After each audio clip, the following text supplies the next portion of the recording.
সাইয়েদনা জিবরাইল আলাইহিস সালাম একদিন রাসূলুল্লাহ সাল্লাল্লাহু আলাইহি ওয়াসাল্লামকে বলেন, ওগো আল্লাহর হাবিব, আমি শুনেছি সব কিছু সৃষ্টির আগে নাকি আল্লাহ পাক আপনাকে সৃষ্টি করেছেন। আমার খুব জানতে ইচ্ছে করছে আপনার বয়স কত। বিশ্বনবী সাল্লাল্লাহু আলাইহি ওয়াসাল্লাম বলেন, ও জিবরিল, আমার বয়সের কথা বাদ দাও, আগে বলো তোমার বয়স কত। জিবরাইল আলাইহিস সালাম বলেন, ওগো আল্লাহর হাবিব, আমার বয়স কত আমার ঠিক মনে নাই। আল্লাহ পাক আমাকে কখন বানিয়েছেন আমার মনে নাই, তবে আল্লাহ পাক যখন আমাকে সৃষ্টি করেছেন, সৃষ্টির পর দূর আকাশে আমি একটি নক্ষত্র দেখতে পেতাম, যেই নক্ষত্র একবার উদিত হলে ৭০,০০০ বছর পর্যন্ত থেকে যেত। ওই নক্ষত্র যখন আবার অস্ত যেত, ওই নক্ষত্র যখন আবার ডুবে যেত, ৭০,০০০ বছর পর্যন্ত অস্ত যাওয়া অবস্থায় থেকে যেত।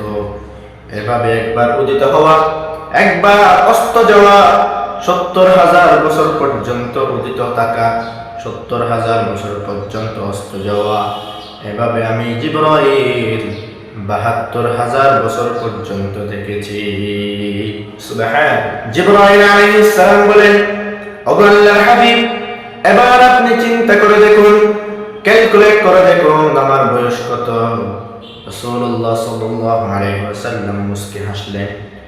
এরপরে সাইয়েদনা জিবরাইল আলাইহিস সালামকে বললেন, ও জিবরিল, তুমি যে দূর আকাশে একটি নক্ষত্র দেখতে পেতে, যেই নক্ষত্র একবার উদিত হলে ৭০,০০০ বছর পর্যন্ত থেকে যেত, ওই নক্ষত্র যখন আবার অস্ত যেত ৭০,০০০ বছর পর্যন্ত থেকে যেত। এভাবে তুমি ৭২,০০০ বছর পর্যন্ত দেখেছ। যেই নক্ষত্রকে তুমি একবার, দুবার নয়, তিনবার নয়, ১,০০০, ২,০০০ বছর নয়, ৭২,০০০ বছর পর্যন্ত এভাবে দেখেছ, ওই নক্ষত্র হলাম আমি, মুহাম্মাদুর রাসূলুল্লাহ সাল্লাল্লাহু আলাইহি ওয়াসাল্লাম। সুবহানাল্লাহ। শুধু তাই নয় মুসলমান ইমানদার, যখন আরশ ছিল না, জমিন ছিল না, আসমান ছিল না, গ্রহ নক্ষত্র ছিল না, আল্লাহ পাক রব্বুল আলামিন দুনিয়ার বুকে আসমান, জমিন, চন্দ্র, সূর্য, গ্রহ, নক্ষত্র, মানুষ, জিন, পাহাড়, পর্বত, সাগর, সমুদ্র থেকে শুরু করে দুনিয়ার বুকে আল্লাহ পাক যত রকমের সৃষ্টি করেছেন, এই হাজার হাজার রকমের সৃষ্টির আগে আল্লাহ পাক রব্বুল আলামিন মুহাম্মাদুর রাসূলুল্লাহ সাল্লাল্লাহু আলাইহি ওয়াসাল্লামকে সৃষ্টি করেছেন।